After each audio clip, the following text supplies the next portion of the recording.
चलो स्वाध्याय 3.6 एमां आपणे दाखला नंबर 1 एनो डी में छे रकम 27 અને 63। तो हवे आपणे गुसा शोधवा माटे पहेला 27 ना अवयव, तो 27 ना भाग एटले 3 9 27 एटले 3 9। हवे 9 ना भाग 3 3 9 અને 3 एकू 3। हवे एवी रीतना 63। तो 63 ना भाग पाछा आपणे 3 वडे हलावीए तो 3 2 6 અને 3 एकू 3। हवे पाछा 3 वडे भाग हलशे तो 3 7 21 અને 7 एकू 7। तो 27 ना क्या क्या अवयव थया 3 गुणिया 3 गुणिया 3 અને 63 ना थया 3 गुणिया 3 गुणिया 7। तो आपणो गुसा आवशे 27 में 3 3 वखत पण 63 में 3 2 वखत एटले खाली 2 वखत 3 गुणिया 3। हवे 63 में 7 छे पण 27 में 7 नथी एटले 7 आवशे नहीं, एटले गुसा थशे 3 गुणिया 3 बराबर 9। हवे ई नी रकम छे 36 અને 84। तो 36 ना भाग 2 वडे 2 एकू 2 અને 2 8 16 એટલે 18 2 36। હવે પાછા 2 9 18। હવે ભાગ આલશે 3 વડે 3 3 9 અને છેલ્લું 3 એકુ 3। હવે એવી રીતના 84 ના તો 84 ને 2 વડે ભાગ પડશે। શું કામ? કેમ કે એકમનો અંક 4 એટલે બેકી સંખ્યા એટલે 2 વડે ભાગ 2 4 8 અને 2 2 4।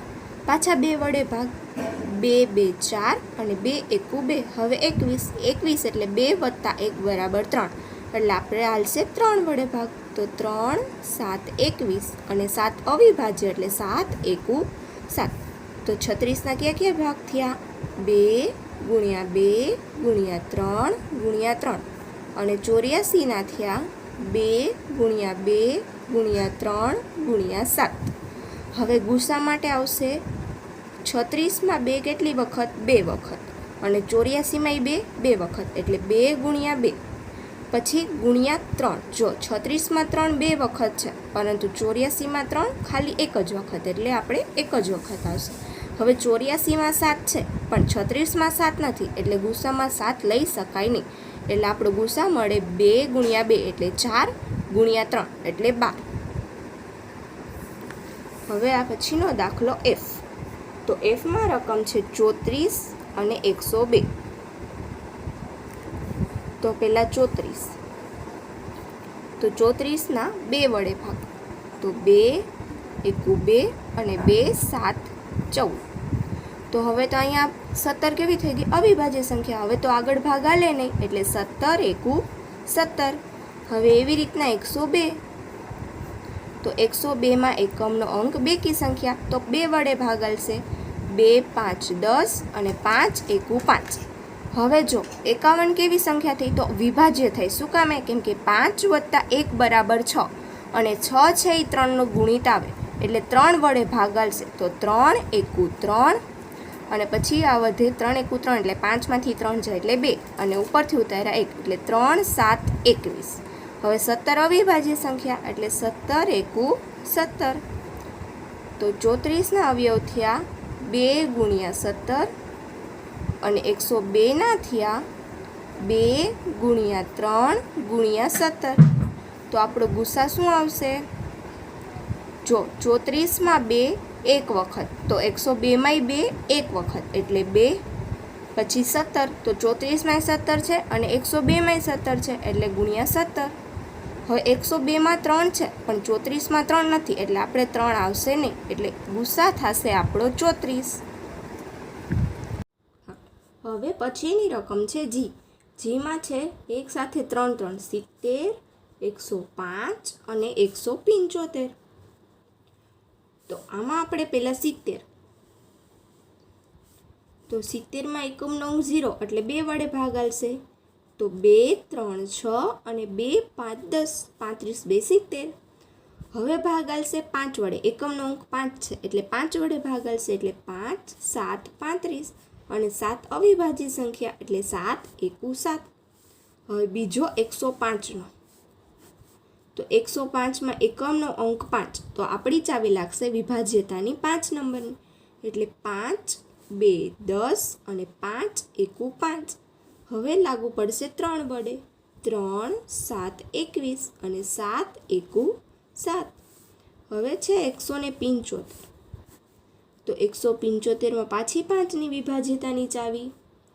તો 5, 3, 15 અને 25, 25, 25. 35, 5, 175. હવે પાછો 5 વડે. 5, 7, 35 અને 7 અવિભાજ્ય એટલે 7, 1, 7. તો આપણને 70 બરાબર શું મળ્યા? 2 ગુણ્યા 5 ગુણ્યા 7.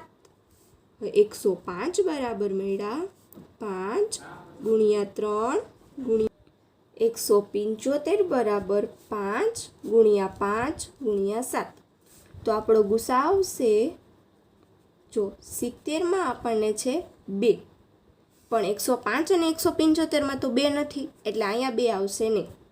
પછીનો છે 5, તો 5 ત્રણેયમાં છે, પણ 175માં 5 2 વખત, પણ બીજા બેમાં 5 એક જ વખત, એટલે 5 એક જ વખત આવશે. પછી આવશે 7, જો 7 છે એ ત્રણેયમાં છે, એટલે એને ગુણ્યા 7. હવે જો 105માં છે ત્રણેય છે, પણ 3 છે એ ગુસામાં આવશે નહીં. શું કામે? કેમ કે 70 અને 175માં 3 છે નહીં, એટલે ખાલી 5 ગુણ્યા 7, એટલે ગુસ્સા આવશે 35. બરાબર. એના પછીની રકમ એચમાં છે પાછા 3, 91, 112 અને 49.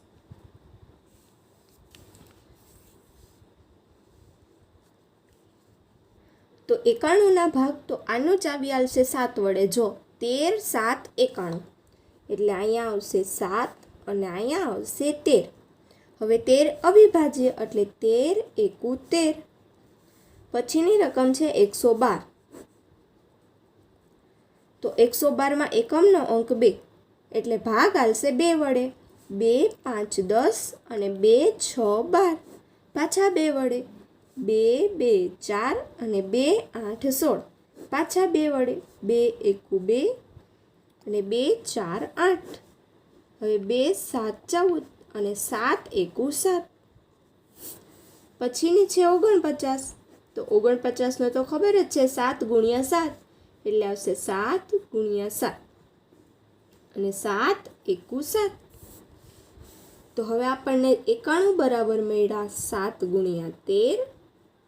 પછી 112 બરાબર મળ્યા 2 ગુણ્યા 2 ગુણ્યા 2 ગુણ્યા 2 ગુણ્યા 7. અને 49 બરાબર મળ્યા 7 ગુણ્યા 7. તો આપણો ગુસાથું શું થશે હવે? તો જો 91માં 7 એક વખત, 112માં 1 વખત, પણ 49માં 2 વખત. તો આપણે લેવાનો થશે ખાલી એક જ વખત. પછી બીજો છે 91માં 13, પણ 13 બીજે ક્યાંય છે નહીં. એ રીતના 112માં 4 વખત 2 છે, પણ બીજે ક્યાંય 2 આવતા નથી, એટલે ગુસા ખાલી એક જ આવશે 7. પછીની રકમ છે આઈમાં છે 18, 54 અને 81. તો પહેલાં 18ના ભાગ. 18ના 2 વડે. 2, 9, 18. પછી 3, 3, 9 અને 3, 1, 3. પછી 54. તો 54ના 2 વડે ભાગ. 2, 2, 4 અને 2, 7, 14. હવે જો આમાં 3ની ચાવી લાગશે. શું કામે? તો કે 7 + 2 બરાબર 9, અને 9 છે એ 3નો ગુણિત થાય, એટલે 3 વડે ભાગાલશે. તો 3, 9, 27. 3, 3, 9 અને 3, 1, 3. પછી છે 81. તો 81ના 3 વડે ભાગ. શું કામે? કેમ કે 8 + 1 બરાબર 9, એટલે 3ની વિભાજ્યતાની ચાવી લાગે.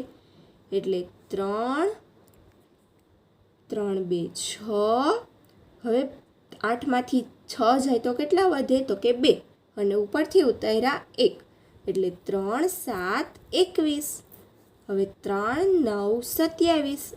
3, 3, 9 અને 3, 1, 3. તો 18ના ભાગ આપણને મળ્યા 2 ગુણ્યા 3 ગુણ્યા 3. 54 માટે મળ્યું 2 ગુણ્યા 3 ગુણ્યા 3 ગુણ્યા 3 અને 81 માટે મળ્યું 3 ગુણ્યા 3 ગુણ્યા 3 ગુણ્યા 3. તો આપણો ગુસ્સા શું થશે? તો કે જો 18માં 2 એક વખત, 54માં 2 એક વખત, પરંતુ 81માં 2 છે નહીં એટલે 2 આવશે નહીં. હવે 18માં 3 2 વખત, 54માં 3 3 વખત અને 81માં તો 4 4 વખત, પરંતુ આપણે ખાલી 18માં 2 વખત છે એટલે આપણે 2 વખત જ લેવું પડે મહત્તમ, એટલે 3 3 9. તો આપણો ગુસ્સા આવશે 9. પછીની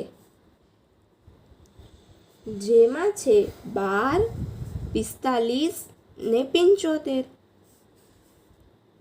તો 12ના 2 વડે ભાગ, 2 6 12, 2 3 6 અને 3 એકુ 3. પછી છે 45. તો 45ના 5 વડે, કેમ કે એકમનો અંક 5, 5 9 45. હવે 3 3 9 અને 3 એકુ 3. હવે એવી રીતના 75, 75ના પણ 5 વડે. તો પહેલાં આવશે 5 એકુ 5 અને 55 25, 15 5 75, 5 3 15 અને 3 એકુ 3. તો 12 બરાબર થશે 2 ગુણ્યા 2 ગુણ્યા 3. 45 બરાબર થશે 5 ગુણ્યા 3 ગુણ્યા 3 અને 75 બરાબર થશે 5 ગુણ્યા 5 ગુણ્યા 3. તો આપણો ગુસ્સા થશે પહેલામાં 2 વખત, પણ પછી 45 અને 75ના અવયવમાં 2 ક્યાંય આવતો નથી એટલે 2 લખવાનો થાય નહીં. પછી 3, તો 3 12માં 1 વખત, 45માં 2 વખત અને 75માં 1 વખત. તો આમાં આવશે 3 1 વખત. પછી છે 5, તો 5 છે એ 12માં છે નહીં પણ 45 અને 75માં છે, તો અહીંયા આપણે લખવાનો થાય નહીં એટલે ગુસ્સા આપણે આવે 3. દાખલા નંબર 2. તો દાખલા નંબર 2 એમાં શું કીધું છે કે 2 ક્રમિક સંખ્યાઓનો ગુસ્સા શું મળે? 2 ક્રમિક કીધું છો. ક્રમિક એટલે શું? તો કે 1 2 3 4 5 6 એવી રીતના ક્રમિક. તો આપણે 2 ક્રમિકમાં આપણે લઈએ 8 અને 9. 2 ક્રમિકમાં 8 અને 9, 8 પછી જ 9 આવશે એટલે ક્રમિક થઈ જ ગઈ. તો એમાં 8ના અવયવ થશે 2 ગુણ્યા 2 ગુણ્યા 2, 2 2 4 2 8 અને 9ના અવયવ થશે 3 ગુણ્યા 3. તો હવે આમાં ગુસ્સા કેટલો મળે? તો ગુસ્સા તો કંઈ આવ્યો જ નહીં, કેમ કે 2માં તો કાંઈ સામાન્ય છે જ નહીં. તો આવી રીતના જ્યારે થાય ત્યારે આનો ગુસ્સા આવશે 1. હવે જો ગુસ્સા 1 શું કામે આવ્યો? તો 8ના બીજા અવયવ થાય 1 ગુણ્યા 8 અને 9માં બીજા થાય 1 ગુણ્યા 9. બરાબર, આપણે શીખાતા આગળના લેક્ચરમાં જ્યારે આપણે ગુસ્સા શરૂઆત કરી હતી, ગુસ્સા થિયરી, ત્યારે આપણે એવું સમજાતા કે 8ના અવયવ પડ્યા હતા 1 પછી 8 પછી 2 પછી 4. બરાબર, આવા અવયવ આપણે પડ્યા હતા અને 9ના એવી રીતના થાય 1 અને 9. તો હવે 2માં સામાન્ય શું આવી ગયું? 1, એટલે આપણો ગુસ્સા આવશે 1. બરાબર, એટલે આખું વાક્ય છે તમારે આખું દાખલો છે એને કેવી રીતના લખવાનું? તો જો હું અહીંયા વ્યવસ્થિત નીચે લખું એવી રીતના તમારે લખવાનું છે, આ ઉપરનું લખવાનું નથી. તો એમાં આવશે 2 ક્રમિક સંખ્યા લીધી છે આપણે, ક્રમિક સંખ્યા 8 અને 9.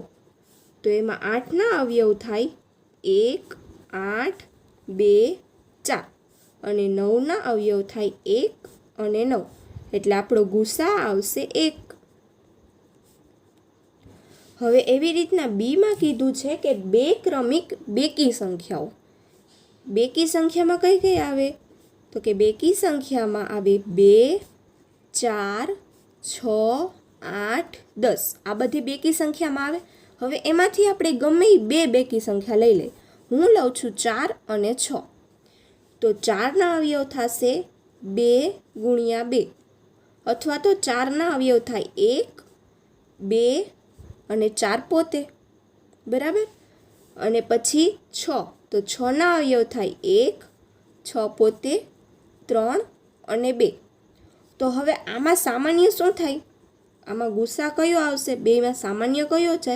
તો કે જો 2માં 2 છે અત્યારે આપણે 1 ન લઈએ કેમ કે આપણને બીજો સામાન્ય અવયવ મળ્યો 2, તો ગુસ્સા આપણો આવે 2. હવે ગુસ્સા 2 શું કામે લીધો, 1 શું કામે ન લીધો, તો આપણને ગુસ્સા એટલે ગુસ્સાનું આખું નામ થાય ગુરુત્તમ સામાન્ય અવયવી. તો 1 કરતાં 2 મોટો છે એટલે આપણો ગુસ્સા 2 આવ્યો. હવે એવી રીતના તમને સીમાં કીધું છે કે ક્રમિક એકી સંખ્યાઓ. તો પહેલાં એકી સંખ્યાઓ કઈ કઈ આવશે, તો કે એકી સંખ્યા આવશે 1, 3, 5, 7, 9, પછી 11, 13. તો હવે આમાંથી ગમે 2 ક્રમિક એકી સંખ્યા લઈ લેવાની. હું લઉં છું 9 અને 11. તો સૌથી પહેલાં 9ના અવયવ, તો 9ના અવયવ થશે 1, 9, 3, બરાબર, અથવા તો 3 ગુણ્યા 3 એટલે 9. અને 11ના અવયવ થશે 1 અને 11 પોતે. તો હવે એકી સંખ્યાનો અવયવ કયો આવ્યો, તો કે એકી સંખ્યાનો ગુસા. બેમાં સામાન્ય આવ્યો શું છે, તો કે 1. એના સિવાય તો કાંઈ સામાન્ય છે નહીં, તો આનો ગુસા આવશે 1, બરાબર. અહીંયા દાખલા નંબર 2 પૂરો. હવે દાખલા નંબર 3. તો જો દાખલા નંબર 3માં એક મોટી વધી રકમ છે. એ રકમમાં તમને શું કીધું છે કે અવિભાજ્ય અવયવો દ્વારા 2 સહ અવિભાજ્ય સંખ્યાઓ 4 અને 15નો ગુસા. તો 4નો ગુસા લીધો છે 2 ગુણ્યા 2 અને 15નો ગુસા લીધો છે 3 ગુણ્યા 5, બરાબર. 4નો છે 2 ગુણ્યા 2 અને 15નો લીધો છે 3 ગુણ્યા 5. કારણ કે આ અવયવમાં કોઈ અવિભાજ્ય સામાન્ય અવયવ નથી. હવે તમને દેખાય જ છે કે આમાં તો કાંઈ ગુસ્સા સામાન્ય છે જ નહીં, એટલે એણે 4 અને 15નો ગુસ્સા શૂન્ય લીધો છે. તો આ વિધાન સાચું છે કે ખોટું, એને ગુસ્સા જે શૂન્ય લીધો છે એ સાચું છે કે ખોટો, તો એ શું થાય, તો કે એનો થાય ખોટો. તો કે ના, સામાન્ય અવયવ શૂન્ય થાય નહીં. તો શું કામે શૂન્ય ના થાય, તો કે જો 4ના આપણે અવયવ લઈએ તો 4ના અવયવ થાય 1, 4 અને 2. એવી રીતના 15ના અવયવ થાય 1, 15, 3 અને 5. તો હવે જો હવે બેમાં સામાન્ય શું મળ્યું, આપણને 1 મળ્યો, શૂન્ય તો કંઈ છે જ નહીં. તો આને શું કીધું કે એણે તો આ અવયવ સામાન્ય અવયવ શૂન્ય લીધો, તો શૂન્ય તો આવે જ નહીં. તો શું થાય, તો સાચો જવાબ આવે કે સાચો જવાબ ગુસા બરાબર 1. ગુસા સાચો જવાબ ગુસા બરાબર 1. હવે અહીંયા આપણું સ્વાધ્યાય 3.6 પૂરું થાય છે. આખું સ્વાધ્યાય છે એ પાકી બુકમાં લખવાનું છે. આપણે પરમ દિવસે જ્યારે મળશું ત્યારે છે ને હું સીધું લસાઅ લઘુત્તમ સામાન્ય અવયવી ત્યાંથી ચાલુ કરીશ.